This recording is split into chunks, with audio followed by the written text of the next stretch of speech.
Olá pessoal, tudo bem? Aqui professor Adriano Costa do FBUNI para comentar essas duas questões que caíram na última prova da OAB, aplicada agora no último domingo.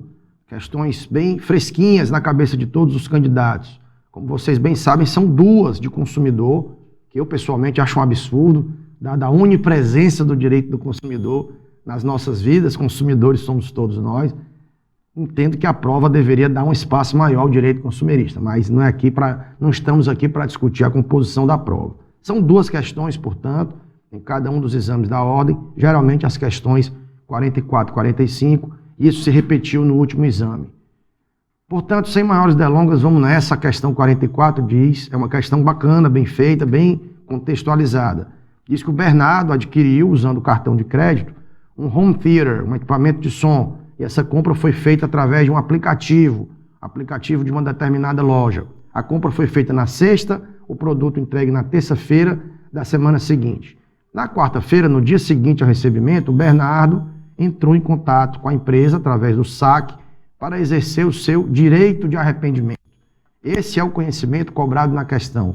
O que é esse tal direito de arrependimento, que é realmente uma norma, uma regra, era uma regra pouco conhecida até o coronavírus chegar. Na pandemia, muita gente que não tinha ideia da existência desse direito passou a saber que ele tinha previsão no CDC, no Código do Consumidor. Então, voltando ao caso do Bernardo, ele recebe o som na terça, na quarta, entra em contato com a loja para exercer o direito de arrependimento e a atendente lhe comunicou que ele teria que apresentar uma justificativa. Ele teria que escolher alguma justificativa para a devolução entre algumas elaboradas pelo fornecedor. Então, a loja impôs essa condição para devolver a primeira parcela do preço pago pelo equipamento, que já tinha sido lançado na fatura do cartão de crédito do Bernardo consumidor. Então, aponte a opção correta. O que era necessário saber acerca do direito de reflexão, chamado direito de arrependimento? Era necessário ter ciência de que essa é uma prerrogativa assegurada pelo artigo 49 do CDC como um autêntico direito potestativo. O que é um direito potestativo? É aquele que pode ser exercido independentemente da posição jurídica do outro polo da relação contratual. Traduzindo do juridiquês, o direito de arrependimento pode ser exercitado independentemente de qualquer outro requisito. Então, não era necessário para o Bernardo apresentar qualquer motivação, qualquer explicação para exercer o seu direito de arrependimento. A postura do fornecedor, ao exigir uma justificativa, colide, viola, afronta o artigo 49 do CDC, que garante, repito, o exercício desse direito independentemente de qualquer explicação. É de direito potestativo que estamos falando. E mais ainda, embora as opções da questão 44 da prova da OAB não tenham cobrado isso, o direito de arrependimento ele pode ser exercitado também sem nenhum custo para o consumidor. Quando o consumidor adquire produto fora do estabelecimento comercial do fornecedor, que foi o caso aí do Bernardo, que comprou via aplicativo, ele tem assegurado o direito de arrependimento. Ele também se aplica para compras feitas em teleshopping, vendas pela televisão, vendas feitas por um representante comercial que vai até o domicílio do consumidor, vendas feitas por telefone. O código menciona vendas feitas fora do estabelecimento comercial. O consumidor que adquire produto nessas condições tem garantido o direito de arrependimento em até 7 dias contados do recebimento do produto. Foi o caso do Bernardo aí, agiu dentro do prazo legal, agiu dentro da legalidade, então ele tem direito de receber de volta o preço que tinha pago, independentemente de explicação, e a devolução do produto tampouco pode ser cobrada do Bernardo. As alternativas não exigiram saber isso, mas é bom que vocês se recordem. O direito de arrependimento não obriga o consumidor a pagar o frete para devolver o produto para o fornecedor. O consumidor, portanto, não tem custo nenhum para exercer essa prerrogativa. Por isso, o gabarito da questão 44 é o D de dado. O direito de arrependimento não precisa ser motivado e foi exercido tempestivamente, porque são 7 dias e ele entrou em contato com o fornecedor logo no dia seguinte ao recebimento do equipamento, devendo o fornecedor, então, providenciar o cancelamento da compra e comunicar o cartão de crédito para que estorne o valor da primeira parcela já paga pelo Bernardo, pelo consumidor. E a segunda e última, pessoal, é uma questão, a meu ver, simples, uma questão que cobra o domínio de uma regra que é básica da responsabilidade civil consumerista. A regra que estabelece, essa norma, aliás, se espalha pelo CDC, ela aparece em mais de um dispositivo do Código do Consumidor e estabelece que todos os fornecedores são, perante o consumidor, solidariamente responsáveis. Quando existe uma cadeia de fornecedores, e geralmente existe uma cadeia de fornecedores, porque é raro que um produto chegue à mão do consumidor sem passar por várias empresas.